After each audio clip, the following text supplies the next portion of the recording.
Você está ouvindo o ABC Cast, o podcast do ABC do ABC. Informação, inovação e conexão com a região metropolitana de São Paulo. ABC Cast, conectando você com informação de qualidade.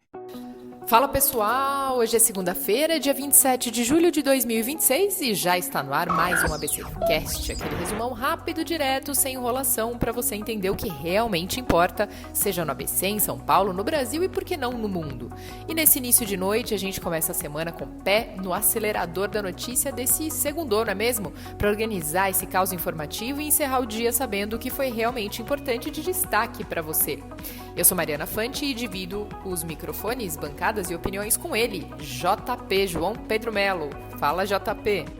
Hello, Mari. Olá, pessoal. Um excelente início ao final de noite para você que está começando a semana já no pique ou relaxando durante a janta em casa com a família. O cenário global e nacional, como sempre, não dá trégua, então a nossa missão por aqui é separar o ruído da informação que impacta direto na tua vida. E hoje a gente inicia falando sobre uma nova rodada de pesquisas que apontam um avanço de Lula na baixa renda, uma liderança no segundo turno e empate técnico com Flávio no Rio, em meio a impasses no PL. Partido Novo lança Romeu Zema à presidência, enquanto a direita se fragmenta e esvazia o palanque de Flávio Bolsonaro.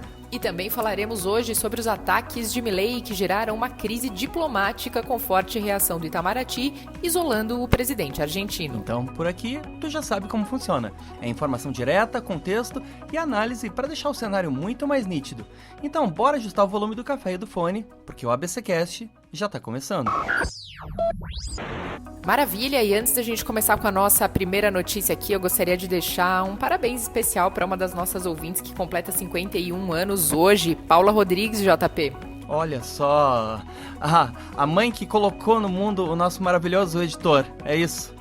Rodrigo? Exatamente. Maravilha, um grande abraço aí e muitas felicidades. Exatamente, parabéns Paula, para você então, parabéns por esses 51 anos. Vamos de notícia, porque aqui o ABC Cast não para. Lula retoma apoio na baixa renda e empata com Flávio no Rio em meio a indecisões no PL.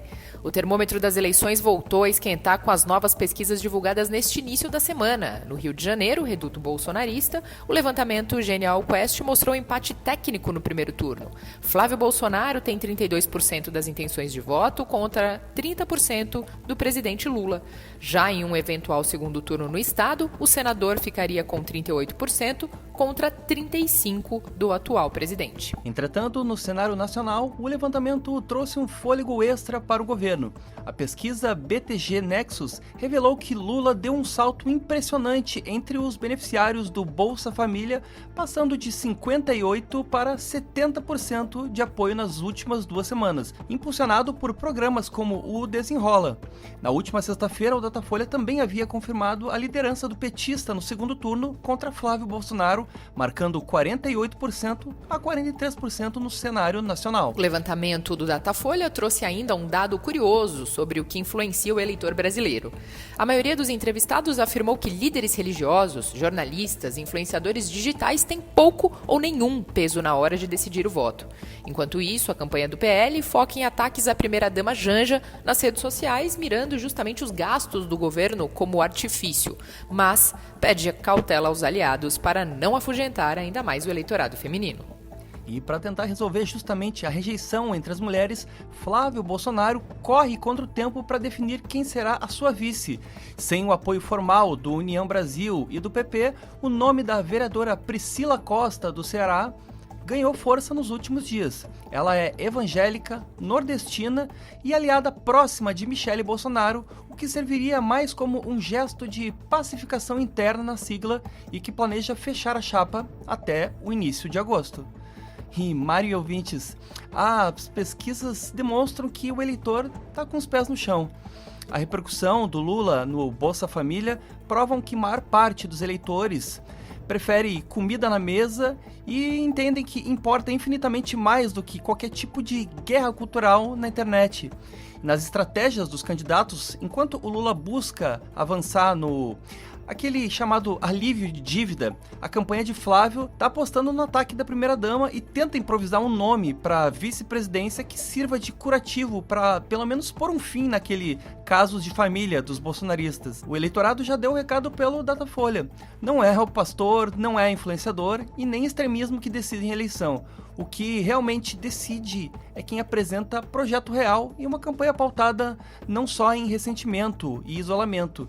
E isso pode também começar a bater no teto do senador e filho do ex-presidente, hein, Mari? É isso mesmo, JP. O grande desafio agora de Flávio Bolsonaro é justamente encontrar esse equilíbrio no eleitorado feminino, já que Flávio tem se desgastado com esse público, seja pelos ataques a Michele Bolsonaro ou os recentes ataques à primeira-dama Janja, né? Agora, essa questão de apresentar projetos, ainda assim, o senador vai ter que se debruçar mais, porque até agora, de concreto, nada foi mostrado. Vamos seguir de notícia aqui no ABCcast. Chegamos no momento giro de notícias. Trago para você agora que o Butantan abre 20 mil vagas em cursos gratuitos de saúde. A Escola Superior do Instituto Butantan está com mais de 20 mil vagas abertas para 38 cursos gratuitos no segundo semestre, focados em áreas como saúde pública, biologia animal e educação científica. As opções incluem cursos de curta duração, presenciais ou online ao vivo. Também vagas ilimitadas na modalidade de ensino à distância, onde o aluno estuda no próprio ritmo. A grande vantagem é que não há exigência de formação acadêmica prévia para a maioria das turmas, sendo uma baita oportunidade para quem busca capacitação sem sair de casa. Os interessados devem garantir a inscrição diretamente no portal oficial, acessando esib-ead.butantan.gov.br. Mogi das Cruzes abre inscrições para curso de conserto de eletrodoméstico. Pois é, e para os moradores de Mogi das Cruzes, a prefeitura abriu vagas para um curso gratuito de conserto de eletrodoméstico. A capacitação é voltada para quem quer aprender na prática a identificar defeitos, troca de peças e fazer manutenções elétricas e eletrônicas gerais. Para participar, basta ter mais de 18 anos e o ensino fundamental completo. As aulas começam no dia 3 de agosto e vão rolar no turno da noite, às segundas e às quintas-feiras, lá na unidade Crescer de César de Souza. As inscrições já estão valendo e você pode garantir a sua vaga acessando ao site crescer.sme-mogidascruzes.sp.gov.br ou ligando também para o telefone 11 4798 5902. E agora o ABCcast Conexões recebe Beatriz Machado, do Teatro Independente. É uma notícia aqui da casa, viu, pessoal? O episódio desta semana do ABCcast Conexões trouxe no último sábado um bate-papo imperdível com Beatriz Machado, atriz, roteirista e psicóloga andreense. O programa mergulha no universo da dramaturgia, da construção de personagens e traz reflexões valiosas sobre os bastidores e os desafios de quem faz teatro independente na região. O episódio já está no ar e você pode conferir agora mesmo acessando o nosso canal no YouTube ou o portal ABC do ABC e buscando pelo episódio na sua plataforma de áudio favorita. E assim, a gente encerra o nosso giro de notícias de hoje com cursos de saúde pelo Butantan, capacitação profissional em Mogi das Cruzes e um mergulho na cultura teatral da nossa região pelo ABCcast Conexões. E se tu quiser conferir em detalhes as histórias que a gente contou por aqui, basta acessar o nosso site oficial, que é o abcdoabc.com.br. E você já sabe, segunda é dia de Drops de Esporte com ele, Gabriel de Jesus. Olá, Mariana Fante e João Pedro Melo, tudo bem? Aqui é o Gabriel de Jesus e aqui vão os destaques do esporte. Eu começo falando da vitória do Atlético Mineiro diante do Palmeiras por 2-1 no Nubank Park, pela 20ª rodada do Campeonato Brasileiro no último domingo, colocando fim numa invencibilidade de um ano do Alviverde como mandante no Brasileirão. Victor Hugo abriu o placar, Felipe Anderson ainda buscou o empate, mas Igor Gomes logo em seguida fez mais um para garantir a vitória do Galo. Também no domingo, no Maracanã, Flamengo e São Paulo ficaram no 1-1. Léo Pereira abriu o placar para o Flamengo, mas Caleri empatou o jogo para o tricolor. Mesmo placar de Bahia e Corinthians lá em Salvador, sendo que o tricolor de aço teve 3 gols anulados e dominância durante quase todo o jogo. No sábado, o Santos conseguiu a proeza de ficar no empate com a lanterna da competição, a Chapecoense. Neymar fez de tudo, 2 gols, um deles um golaço, o outro de pênalti, reclamou com a arbitragem, levou cartão amarelo e suspensão para o próximo jogo. João Ananias contra Marquinhos marcaram para a Chape, dando números finais de 2-2 neste jogo. Rapidinho para encerrar, na VNL feminino de vôlei, o Brasil perdeu para a Turquia por 3-1 e ficou com a prata da competição pela 5ª vez. Bom, mais notícias do esporte você confere em nosso portal, o abcdoabc.com.br/esportes. E é por aqui que eu vou ficando com essas notícias. Valeu Mariana, valeu João Pedro Melo e até a próxima, pessoal. Grande Gabriel. O Brasileirão segue imprevisível, com o Galo quebrando o tabu fora de casa e o Santos testando forte o coração do torcedor, mesmo com o brilho do Neymar. É isso aí, meu velho. Uma excelente semana pra ti e até a próxima segunda. E a gente segue com mais notícia aqui no ABCcast dessa segunda-feira, porque o Novo lança Romeu Zema à presidência, enquanto a direita se fragmenta e isola Flávio Bolsonaro. O ex-governador de Minas Gerais, Romeu Zema, foi oficializado hoje como candidato do Partido Novo à presidência da República durante evento em Brasília. O partido, no entanto, ainda não definiu quem será o candidato a vice, e Zema afirmou que a decisão deve ocorrer até o início de agosto, mas confirmou que teve conversas recentes com o ex-ministro do Supremo, Joaquim Barbosa, e ressaltou que ainda não há nada fechado. E durante o discurso, Zema focou as propostas duras para a segurança pública, como a construção de um super presídio no meio da Amazônia e o enquadramento de facções criminosas como terroristas. E ele também elevou o tom contra o Supremo Tribunal Federal, sugerindo a idade mínima de 60 anos para a indicação de ministros e o fim das decisões monocráticas. E na economia, voltou a defender a privatização massiva de estatais e criticou o modelo de emendas parlamentares do Congresso. Zema ainda fez questão de se apresentar como uma via fora da polarização, aproveitando para se distanciar da campanha de Flávio Bolsonaro. O candidato do Novo subiu o tom recentemente contra o senador por conta das investigações envolvendo os repasses milionários do Banco Master.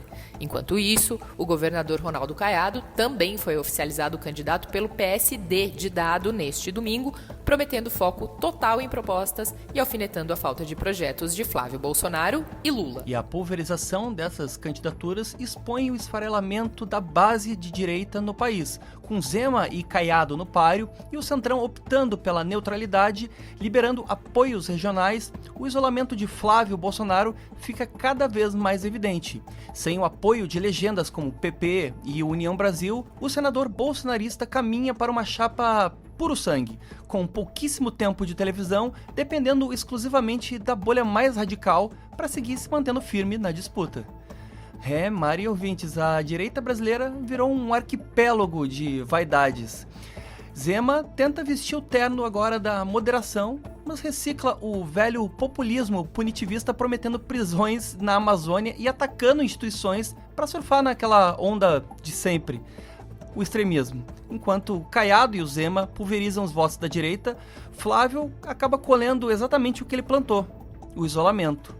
E ao priorizar feudos familiares, brigas públicas com a madrasta e atacar também o sistema eleitoral e se enrolar nas suspeitas do Banco Master, ele acabou perdendo a ponte com o centro político.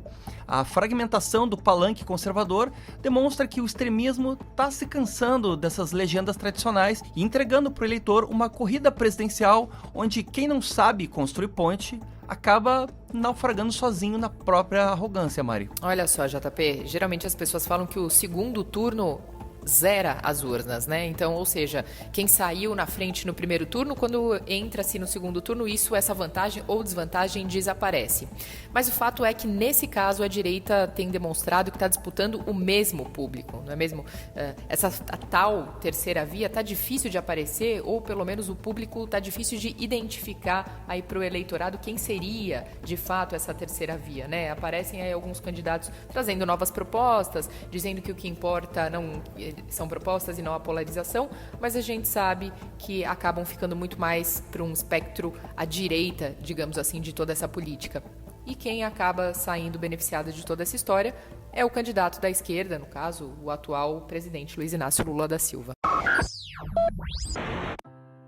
O final de semana foi marcado pela maior crise diplomática entre Brasil e Argentina do último século. O estopim foi a vinda do presidente argentino Javier Milei a São Paulo para participar da convenção do PL, que lançou a candidatura de Flávio Bolsonaro. Quebrando todos os protocolos, Milei usou o palanque no Brasil para chamar o presidente Lula de, abre aspas, presidiário, fecha aspas, e, abre aspas, ladrão, fecha aspas. Ofendeu também o ministro do Supremo Tribunal Federal, Alexandre de Moraes, chamando-o de, abre aspas, lixo careca, fecha aspas. A repercussão do caso foi péssima até mesmo no país vizinho. Os principais jornais argentinos criticaram a interferência na eleição brasileira e alertaram sobre os riscos econômicos para a Argentina. O governador da província de Buenos Aires ligou para Mauro Vieira para pedir desculpas e disse que as atitudes de Milei geram vergonha alheia. Em meio à crise, o governo da China emitiu uma nota apoiando o Brasil contra qualquer tipo de, abre aspas, interferência externa, fecha aspas. E a reação do governo brasileiro foi cirúrgica. Ao invés de bater boca, o presidente Lula tratou o Milei como, abre aspas, um peso-pena, fecha aspas, e decidiu não responder publicamente, delegando a missão ao Itamaraty. O chanceler Mauro Vieira classificou as falas como, abre aspas, inaceitáveis, fecha aspas, e chamou imediatamente o embaixador do Brasil em Buenos Aires para consultas, uma das medidas mais duras da diplomacia. O embaixador argentino no Brasil também foi convocado para prestar maiores esclarecimentos. JP, e quando chefes de Estado fazem críticas pessoais a autoridades de outro país em eventos de caráter partidário, como foi o caso, o potencial de desgaste nas relações bilaterais aí aumenta, não é mesmo? E pode afetar até a cooperação em áreas como comércio, integração regional e política externa. Até por isso, os argentinos também têm se colocado contra essa postura de Milei, né? Ao mesmo tempo, também é importante a gente distinguir os fatos das interpretações, porque a reação do Itamaraty com a convocação dos embaixadores também foi uma medida diplomática prevista para sinalizar uma total insatisfação com o que aconteceu, não é mesmo? Então, o que seria, abre aspas, a maior crise diplomática dos últimos 50 anos, né? Ou uma reação cirúrgica, tudo isso foram palavras do próprio Itamaraty, não é mesmo? E avaliações políticas, não fatos objetivos. Mas, para se ter ideia, como a gente já trouxe para você, até a China emitiu uma nota, então, de apoio ao Brasil contra essa interferência externa. Então, realmente, a gente torce para que a coisa fique num campo um pouco mais diplomático, né? E não ultrapasse alguns limites ideológicos. E a tensão também respingou nos Estados Unidos. Recentemente, o governo brasileiro negou o visto para 2 funcionários do Departamento de Estado americano da gestão Donald Trump, que tentariam vir ao Brasil nas próximas semanas. A diplomacia brasileira barrou a entrada após avaliar que o objetivo da visita era lançar dúvidas infundadas sobre o sistema eleitoral e as urnas do país, barrando a instrumentalização política em pleno ano de eleição. E, Mari, ouvintes, a política externa de palanque tentou transformar o Brasil em um quintal de arruaceiras, mas acabou barrando no peso das nossas instituições. Um chefe de Estado que cruza a fronteira para não firmar acordo, mas para xingar magistrado e ofender o presidente do país anfitrião, se rebaixa ao papel de troll de internet. O governo Lula agiu com maturidade, que o cargo na verdade existe, e ignorou essa isca infantil do Milei, respondendo com um peso frio e burocrático do Itamaraty. E o mesmo recado também foi dado ao barrar as autoridades do Trump, que pretendiam vir aqui para bagunçar o nosso sistema eleitoral. Soberania, Mari, não se negocia, e o Brasil deixou muito claro que não aceita ser cobaia de laboratório da extrema-direita internacional, e quem tenta desestabilizar a nossa democracia vai acabar encontrando uma porta trancada pela diplomacia. E nós chegamos ao nosso quadro queridinho aqui do ABC Cast. Você já sabe o quem disse isso. Então vamos dar uma pausa no ritmo, entrar nesse nosso quadro, onde a gente traz uma frase de peso para que você reflita e tente descobrir de quem é a autoria. Então, sempre com ele, manda pra cá o texto de hoje, JP. É isso aí, Mari.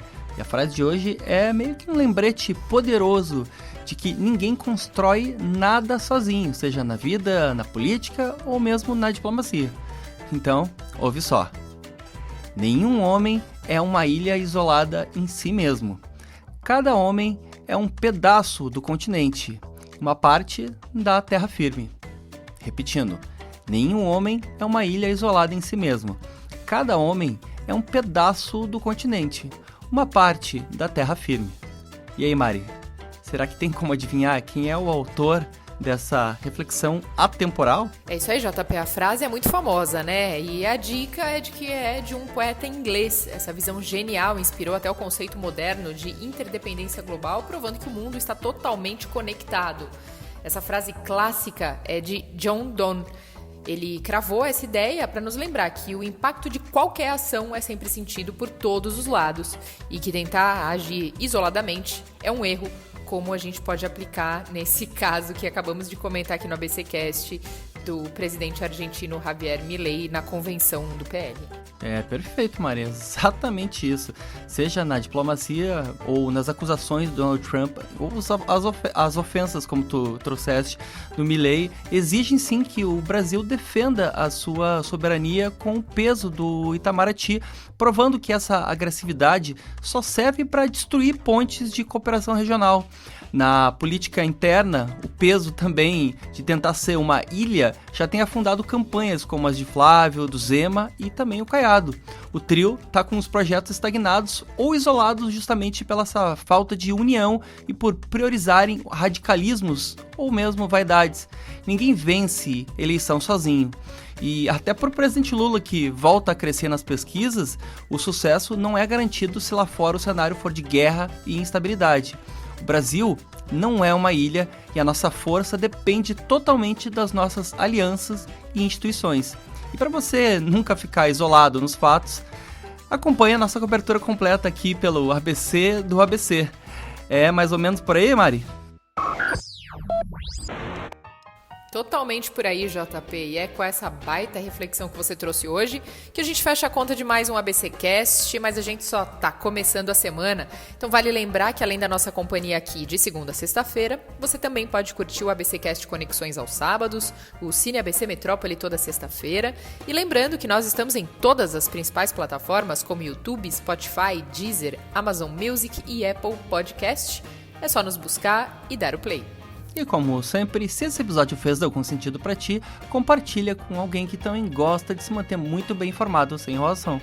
E olha só, manda a tua opinião pra gente, pode ser ideia, crítica, sugestão ou até mesmo aquela pauta que só você reparou pelo caminho.